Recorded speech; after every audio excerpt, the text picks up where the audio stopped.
మన రాష్ట్రం తెలంగాణ ప్రాంతంలో తెలంగాణ మొత్తము ఈ వర్షాల వల్ల మొత్తం అతలకుతలమై కావడం జరిగింది. ఈ భారీ వర్షాల వల్ల తెలంగాణ మొత్తట అతలకుతలమై చేసిందనమాట.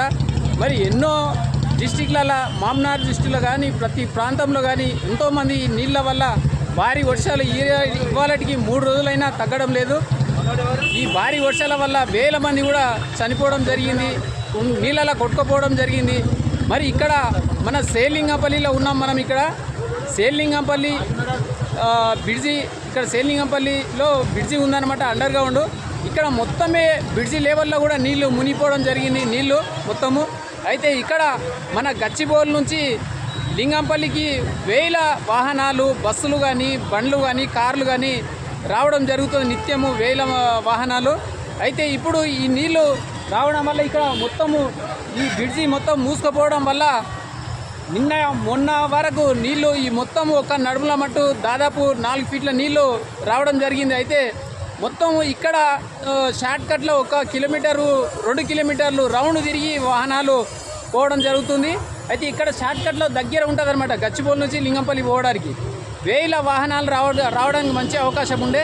అయితే ఈ నీళ్లు రావడం వల్ల ఇప్పటికీ 1 గంట వరకు కూడా ఈ నీళ్లు మొత్తము ఆ వంతెన వరకు కూడా నీళ్లు ఉండే. 1 గంట నుంచి ఇక్కడ జిఎంసీ వాళ్ళు పని చేపట్టి ఇక్కడ అంతా సాఫ్ చేయడం వల్ల మొత్తం నీళ్ళన్నీ తగ్గుముఖం పట్టింది, మొత్తం పైన పర్వాలేదు ఇక్కడ.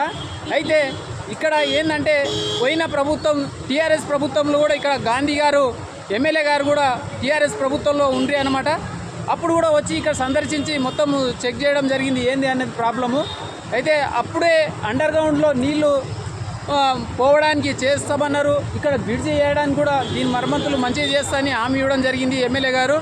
అయితే మరి అప్పుడు జరగలేదు. ఇప్పుడన్నా ఈ కాంగ్రెస్ ప్రభుత్వం వచ్చింది కాబట్టి ఇప్పుడన్నా దీన్ని మరమ్మతులు చేసి వాహనాలు పోవడానికి రావడానికి వేల వాహనాలకు ఇక్కడ షార్ట్కట్లో రావడానికి గచ్చిబౌలి నుంచి లింగంపల్లి రావడానికి మంచి అవకాశం అనమాట, ఇదే షార్ట్కట్ రూటు.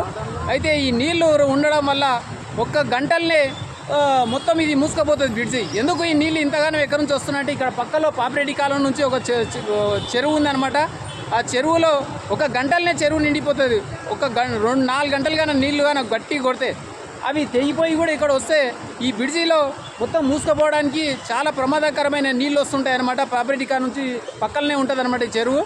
అయితే దీన్ని అండర్ గ్రౌండ్ నుంచి అన్నా నీళ్లు పోవడానికి చేయాలి, లేదంటే బ్రిడ్జి పైనుంచి బ్రిడ్జి చేస్తే అప్పుడు బాగుంటుంది. ఎందుకంటే నిత్యము ఎప్పుడు నీళ్ళు వస్తావో తెలియదు, వాహనాలు చాలా వస్తుంటాయి కాబట్టి ఆ కట్ట తెగి చెరువు తెగి వస్తే కూడా 1 గంటలనే నడుముల మట్టు నీళ్లు 4 ఫీట్ల నీళ్ళు రావడం వల్ల మనుషులు కూడా కొట్టుకుపోయే ప్రమాదం ఉంది.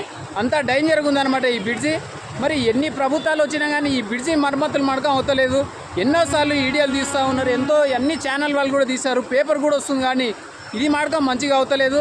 మరి ఈ కాంగ్రెస్ ప్రభుత్వంలో మరి రేవంత్ రెడ్డి ప్రభుత్వంలో మంచిగానే చేసే ప్రయత్నాలు చేస్తున్నారు, అంతటా బాగానే జరుగుతుంది. ఇప్పుడు ఈ బ్రిడ్జిని కూడా ఈ కాంగ్రెస్ ప్రభుత్వంలో మంచి చేస్తే బాగుంటుంది. ఎందుకంటే చాలా డేంజర్గా ఉంది, ఎప్పుడు ఏ మనిషి కొట్టుకుపోతాడో నాలల్లో, ఎప్పుడు ఏమవుతుందో తెలియని పరిస్థితి ఉందన్నమాట. ఇది మంచి చేస్తేనే బాగుంటుందని ప్రజలు కోరుతూ ఉన్నారు. Thank you.